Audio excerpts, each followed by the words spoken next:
Hi, I'm Steve Costello, and we're here today to talk about the Gift of Life Mini Marathon, and not just any mini marathon, but the Pete Giancola Gift of Life Mini Marathon, the third annual one that we are doing in honor of Pete Giancola, a longtime member of the Rutland area community, and a huge blood recipient, someone who received an enormous amount of blood in the last years of his life, and also someone who's done a tremendous amount for the community. So we'll get more into that in a minute. I want to introduce my partner here, Terry J. We've worked together on the Gift of Life Marathon for a long time, and we continue to work together on the Gift of Life and the Summer Mini Marathon together, and great to be here. Good to see you, Terry. It is good to be seen. You and I have done this. Every time we do something for the Gift of Life Marathon, I always ask you, how many years have we been working together on this? And I always say, I have no idea. Well over a decade. Oh, yeah. Well over a decade. Probably close to 2. Hey, before we say anything else, can we recognize David Carini? Absolutely. For those who don't know, David Carini is an incredible long-time volunteer for the American Red Cross, one of the most brilliant people you probably will ever meet. And if you've ever been to a Gift of Life or any other blood drive in Rutland County, you know David. Whether you remember that name or not, you've met David. And why don't you talk a little bit about who David is? So we went to the same high school. Dave was a year behind me. He graduated with my wife. And my wife said, I'm not as smart as David. No one was. But she was smart enough to take him for a lab partner. She goes, David, can you please take me for a lab partner? This was back in high school. And we all knew that David was a very bright guy. But you said, well, it's West Rutland. I mean, there's going to be bright people. Dave went to RIT, then MIT, and then he wound up developing a blood pressure medicine that has over 300 million people have used his life-saving medicines, including his own family, his nephew. Right. So sadly, we lost him suddenly, and we just want to say what a great guy to work with. And he believed in giving blood. And if a guy that smart is on top of this stuff, why not join in and be part of something like this? Yeah, really great point. David was one of the smartest people I've ever met in my life, and one of the most talkative, and an incredible advocate for the Red Cross, both for blood services and for emergency services. He volunteered constantly. He and Bobby Paquette and Seal Hunt and Marie and so many others who are at virtually every blood drive. And so David leaves an amazing legacy and left us far too soon, for sure. Absolutely. And you mentioned so many great volunteers. Nothing happens on its own. And I know you've been part of trying to wrangle the volunteers and work with these people. And there are just so many good people. And when we do these blood drives, these Gift of Lives biannually, it's like a mixer. It's like a get-together. It's like a party.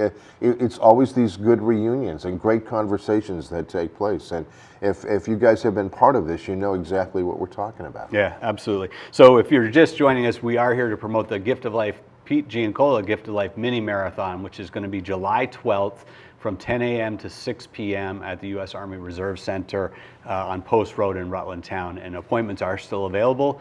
You can make those by calling 800 Red Cross or by visiting redcrossblood.org. And for those of you who don't know the story of Pete Giancola and why this blood drive is named after him, we'll just get into that briefly. Pete was a member of the Giancola family that you probably all know in one way or another. We're actually sitting in a building right here that the Giancola family built for PEG TV.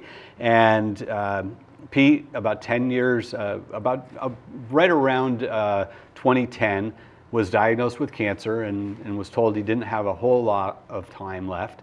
And thanks to blood donors, hundreds of them over time, Pete got another 10 years of life and another 10 years to enjoy with his children and his family and his parents, etc. And he would not have had that time if not for the hundreds of people who donated blood to help keep him alive and to give him a better quality of life. And his family said that you could literally see the life come back into him after he got a transfusion each time. So it really did have a huge impact on him, on his children, on his extended family. And that's why we've named the blood drive for him and his family, who have done so much for this community. And we encourage you to make that appointment. Call 800-RED-CROSS or visit redcrossblood.org. Before we get too much into this, Terry, I just want to touch on the elephant in the room. For a lot of people watching this, this is probably the first time they've seen you since you retired from WJJR and Catamount Radio back in the end of December. So, welcome back to the fold of promoting blood drives, and it's great to see you. And again, it is great to be seen. It's fun to get out. I love going to PEG TV. They do so much great community service here, and I miss. Do I miss the radio stuff? I absolutely do. But I can still do this, and I've been to the radio station. I visited. The radio station is participating in the Pete Giancola Mini Gift of Life Marathon. So I'm glad that we're all working together as one big family. For me, going out in public has been kind of tricky because I brought my props. I'm still walking with some canes. I've had a spinal fusion. So somebody said, well, how's retirement going? And I've got recovery, PT, going to the swimming pool, learning to walk again. And it's good to be doing something other than that. So I love working on this project. Yeah. Well, and you know what? I haven't said this to you before. We've seen each other a bunch of times since you retired. You actually look 5 or 10 years younger than you did. I think the stress of running 5 radio stations on a daily basis is probably... or maybe the stress of the pain that I was in. That too. Yeah. So besides the recovery from your surgery, how's retirement treating you? It is really weird. And you're going to find out soon. But I talked to Ed Kelly just the other night, and I said, how do you do it? Because you don't know what day of the week it is. So you have to keep a calendar. And I think for people that are active, you have to stay active. And how many people have, and I know we have people that have retired that are watching this right now, and it's about coming up with some kind of a routine. And I don't want to change a lot of that. You can't go 1,000,000 miles an hour and all of a sudden just fall off the end of the earth. I want to keep working. I do work with PEG TV. I'm on the board here. I'm looking for other. I'm looking for other projects right now. Be careful what you wish for, Terry. You might get a lot. Highest bidder. Larry, Daryl, and Daryl. Anything for a buck. No, but I haven't really become accustomed to retirement yet because, like I said, I've been working on recovery. Yeah. So, but I know that I'm going to be working on this, and I'm going to work on the blood drive in the winter when we get to the December Gift of Life Marathon. And I'll probably volunteer on Stuff a Bus and for other things in the community. It's weird waking up not at 4:30, every day. If you're doing a morning show at a radio station, it's like, hey, you're getting up and going deer hunting. It's like you're exhausted by 2:00 in the afternoon. Right. But like I said, thank you for asking. But I think most retirees want to have a schedule and do something. And if you've been doing what you were doing all along, try to keep doing it somehow on some level. Yeah. Well, let's get right into why we're here. We're really here to promote blood donation. Absolutely. At the Pete Giancola Gift of Life Marathon. Tell us about when you give blood. I every do one give of blood. these drives you're there. What was your first time? How long ago was it? And what got you into my it? My dad gave blood. He multi-gallons. He gave blood right up until he was in his 80s. He always came home and, you know, had the bandit on his arm and had his Red Cross pin on his pocket. And I always thought it was kind of cool. And I was a chicken. And I didn't give blood until later in life. And I wish I had started sooner. It is painless. You're saving lives. I'm not going to be Clint Eastwood and, you know, hop out of a burning vehicle to jump into a lake to save somebody from drowning. I mean, that's not me. But I know that I can save up to 3 lives every time I make a donation to give blood. And I'm there for the refreshments. Let's face it. They've been great over the years. And those pretzels, I still buy those same pretzels. Anyway, no, there's a million reasons to give. And I mentioned earlier that it's like a mixer. You're going to see all of these people that you see at all these blood drives, and it's like a happy reunion, like, hey, here we are again. And we know people that give all the time. Yeah. I haven't been one of those, but maybe in retirement I will be. Yeah, yeah. Well, you've touched on this a little bit, but you know, I want to ask it slightly differently.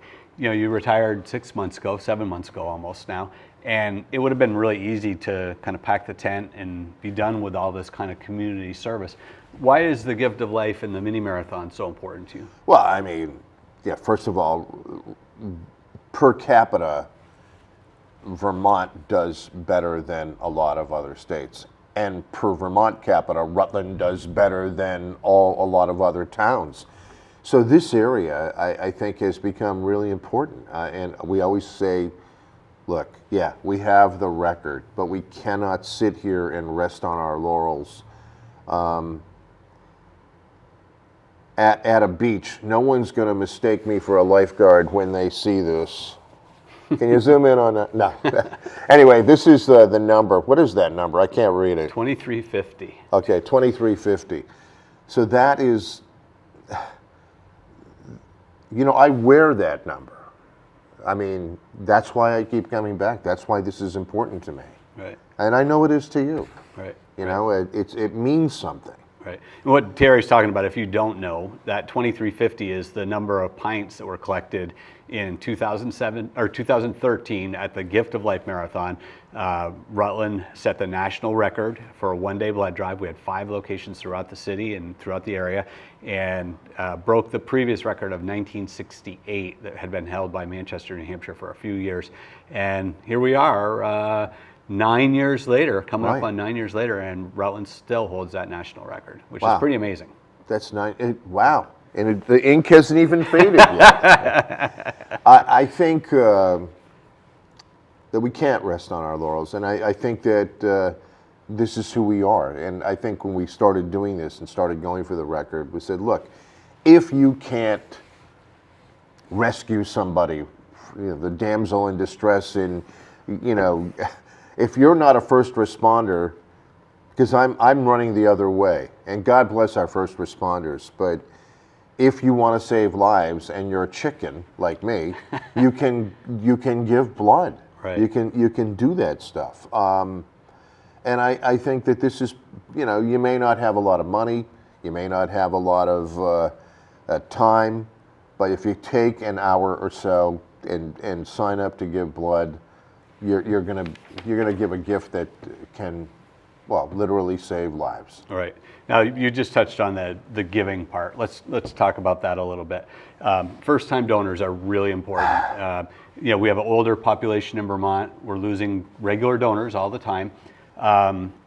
Describe what happens when you come in to give blood as a first-time donor. Well, let's talk about some of the young people that have given blood, because we've met some incredible young people. And we've got a pretty good record here for first-time donors. Yeah. They come as teams or friends or graduation presents to each other, like, hey, let's go give blood. We've met some students that are far smarter than we are, just incredible young people that have decided to give blood. But the giving part, I mean, why is that important? I mean, what would you tell them? What's it going to be like? What can they expect? People have this thing in their head that it's going to be this big, you know, big deal. So, stay hydrated, you know, drink a lot of fluids the day before and the day of. If you go there, you're probably going to be nervous if you're a first-time donor. If you concentrate on why you're there, don't concentrate on the actual process. I don't even look when they're doing it. Right. And I know you're a chicken. You don't I don't look look. when they're doing it. There are some people that are, okay, most people weigh less than I do. So if you're a lightweight, you know, you may want to keep your feet elevated. And again, maybe make sure you have a good breakfast that morning. Just all the basic things that you've read about.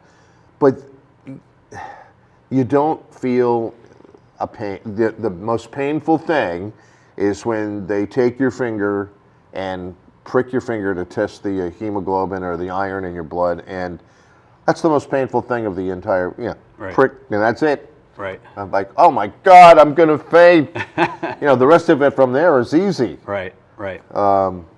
And again, refreshments. All right. And the socialization part. Sure. You're going to see all these other people that are doing the same thing that you are. Yeah. And you become part of a club. Now, our friend Michelle from the radio station, Yeah. she hadn't given in a long, long time. And when she came back and started giving blood, she had a big smile on her face the entire time. She goes, oh my God, I don't know why I wasn't doing this. Right. So Right. that's what it's about. Right. So this drive, of course, as we've mentioned, is named for Pete Giancola, local family, longtime business person in the community, involved with MSJ and all kinds of other charitable projects in the area.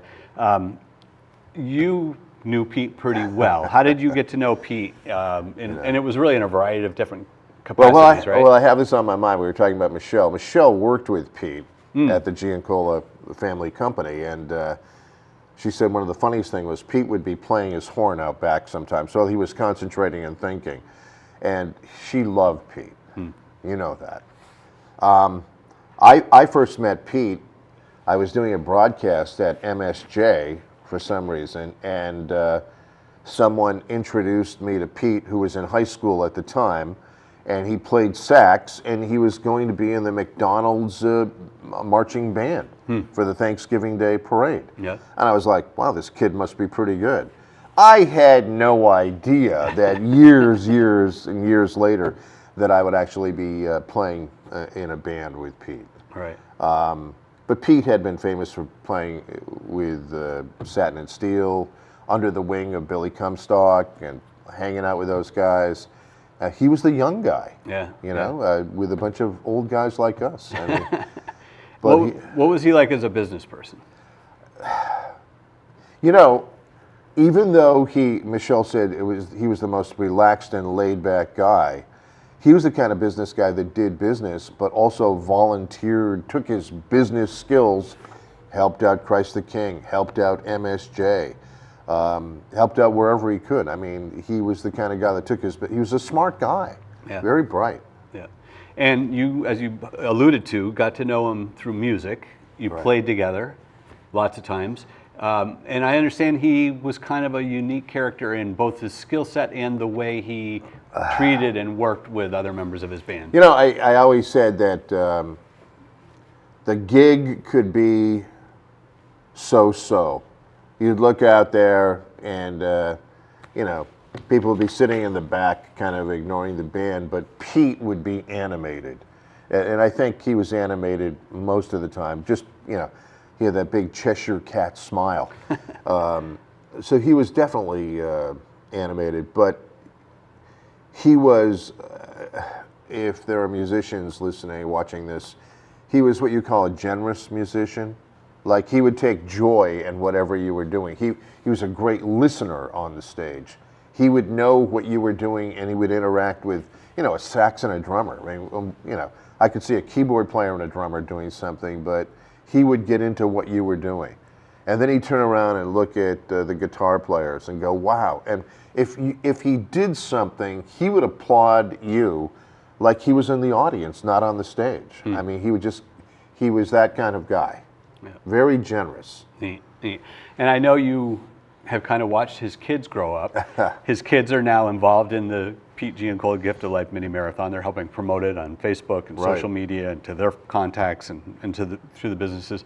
What's it been like to watch them kind of grow up over time and now be, front and center promoting this drive in Pete's memory? It's whenever we asked Pete, are you available to play on this date? He would say, I don't know. Let me see what my kids are doing. Let me see what I have planned with my kids. So that's the other thing. That was the number one priority. Even though you might think his business or volunteering or music would be the priority, kids were number one. And he said, I will check, and if I can, I will. And that was it. And then sometimes he would be there, but sometimes he would be out at the lake house with his family. Mm-hmm. So to watch his kids grow up, and I'll tell you what, they are just amazing. They get it. We're asking this family to talk about their dad. Not a lot of families would do that. So They have that same open generosity that Pete had. They're sharing the memories of their dad to help save lives. And that's pretty open and pretty generous. That's pretty cool. Good segue. We are here promoting the Gift of Life Mini Marathon, the Pete Giancola Gift of Life Mini Marathon, which is going to be July 12th at the U.S. Army Reserve on Post Road in Rutland Town. We'd love for you to join us, and we've got room right now. We have appointments. I think we still have about 75 to 80 appointments available between 10 a.m. and 6 p.m. You can call 800-RED Cross or visit redcrossblood.org. And if you're on Facebook, go to the Gift of Life Marathon page, like it, share the posts from the family or from the page itself, and help spread the word so that we can ensure we collect as much blood as possible at this drive again on July 12th. You use the Red Cross app. Now, I'm not a very digitally skilled person, but you use the app. The Red Cross has this great app. Tell us about that and how you use it and why you like it. Well, it's embarrassing. I mentioned Michelle, and of course, so she's using the app first, coming back into the fold of the blood donors, and she goes, "Why don't you just use the app? Give me your phone." So I didn't even put the app on my phone. She put the app on my phone, came up with a password, and read half my emails, and she even paid a couple of bills. But the Red Cross app is so, I have to say this, it's so easy, even Terry J can do it. It's so cool. You can make your appointment, and then you can look at past appointments. And you can set it in your calendar as a reminder. I mean, I could see my blood pressure for the past 10 blood drives. And your donor card is on your phone now. You don't have to worry about digging out of your wallet. Everything is right there. And when you go in, you do all that's the other, first-time donors. It's a pain in the butt to do all the paperwork. That's the second most painful thing. Mm-hmm. The finger prick is number one. The paperwork is number two. Do it the day before, right? You can do it the day of. So you wake up that morning, do it the day of, and take care of it on your phone in your own time. And all you got to do, you walk in and they scan your phone. Right. So all that stuff is done ahead of time. Right. So and that's Rapid Pass that you're talking about. Yeah, and it's all available on the app. Right. So rather than sit there waiting to read through all the materials and answer tons of health questions, if you have an appointment and you have downloaded the app, you can actually do what they call a Rapid Pass through the Red Cross and get all that stuff. Do you have monkeypox? Hang on a second. No. I don't know if there's a monkeypox question yet, but they do ask a lot of other information and much more personal. Yeah, travel, etc. And that's another good point. The website is if you have questions about whether you're eligible, you can go to redcrossblood.org. There's an eligibility tab, and if you've traveled to certain places, there are some restrictions on when and how you can donate blood. If you are on certain medications, you can be restricted, but the vast majority of medications are okay. It's mostly blood thinners and cancer treatments that prevent people from donating as far as medications. But you can get a list of them there, or you can call 800 Red Cross and they can answer those kind of questions as well. So we encourage people to use those. I also want to point out there's a couple of really great incentives for this drive. We have partnered with Come Alive Outside, which is a local nonprofit based here in Rutland, but with a national footprint now.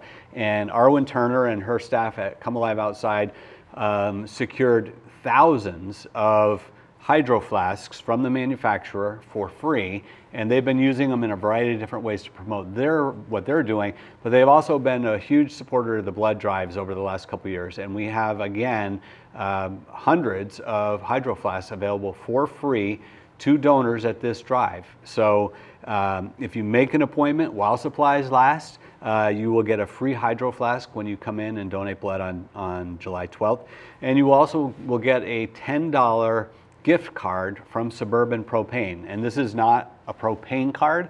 It's a prepaid card that you can use virtually anywhere that credit cards are used, and buy virtually anything you want with that $10. Go out for a sandwich, or buy a book, or whatever you want to do with it, you can do. So huge thanks to Come Alive Outside and Suburban Propane for their support of this drive. And all you have to do is show up. We're also been involved over the last couple years, and I don't want to give too much away, but we've been working with Stephanie Schaefer for the last 3 years to promote the winter blood drive, and she will again be an ambassador this year. And we're going to have a really special giveaway at the December drive, which we won't talk about today, but stay tuned, because it's something that I think will incent a lot of people to want to give at that blood drive. You've gotten to know Stephanie fairly well over the last few years and her family. What has it meant to you to see her go through what she's gone through, and to watch her literally be reborn practically in front of the community's eyes here? Probably the hardest thing was getting through chapters 6 through 11 in her book. And it was harder knowing her. Here I was, hello, Stephanie, can you be at the radio station at 7:45 tomorrow morning? Yeah, I know there's a snowstorm. Yeah. Okay. Now, I don't have nearly the trauma that Stephanie has gone through, but I barely made it here this morning with just these two things. Yeah. And for me to read what she had gone through and what she's doing to share, literally open everything up to what she's been through, all in the name of, changing her life. But she said if it wasn't for the Gift of Life Marathon and talking about this stuff and being open, she would not be the same person. Yeah. Just an amazing kid. And if you need a reason to give blood, certainly there's Pete, but certainly there's Stephanie. Yeah. Amazing. It really is an amazing story. We're so lucky to know all these people. It's funny, I was saying this just the other day to somebody. One of the greatest, for me personally, one of the greatest parts of these events, this thing, and the food drives and the Newlywed Game, is the people that we've gotten to meet. And I know that Stephanie feels the same way. That her life's journey has been very difficult in the last 4 years, but she wouldn't pass it up. She actually said in an interview recently that she's glad what happened to her happened because of what it has done to change her life. But she wouldn't wish it on anybody else. She wouldn't wish it on anybody, of course, but she really has had experiences and met hundreds of people she never would have met, right, if not for that. So the book is heartfelt and really well written, and blood donors had a huge part in her succeeding and her being able to turn her life around, emotionally and physically. She would not be with us if not for hundreds of blood donors, probably, just like Pete. Shout out to Stephanie's mom too. Yeah. My God. The whole family. The whole family. It really is a pretty amazing story. We're just about out of time, so I do want to hit a couple things one last time. Pete Giancola Gift of Life Mini Marathon. It's July 12th, at the U.S. Army Reserve Center on Post Road, 2143 Post Road in Rutland Town. So just north of the city, turn right at the first traffic light as you leave the city of Rutland, and it'll be the second driveway on your right. You can't miss it. Appointments are available still from 10 a.m. to 6 p.m. and they are critically important because this is a really huge drive, and because of COVID, we want to keep people spread out. We don't want people having to wait for a long time, so please make that appointment. If you have one, keep it. If you can't make it, call in and cancel as soon as possible so that somebody else can fill that spot. And join us at the Gift of Life Marathon, July 12th on Post Road. We'll see you then.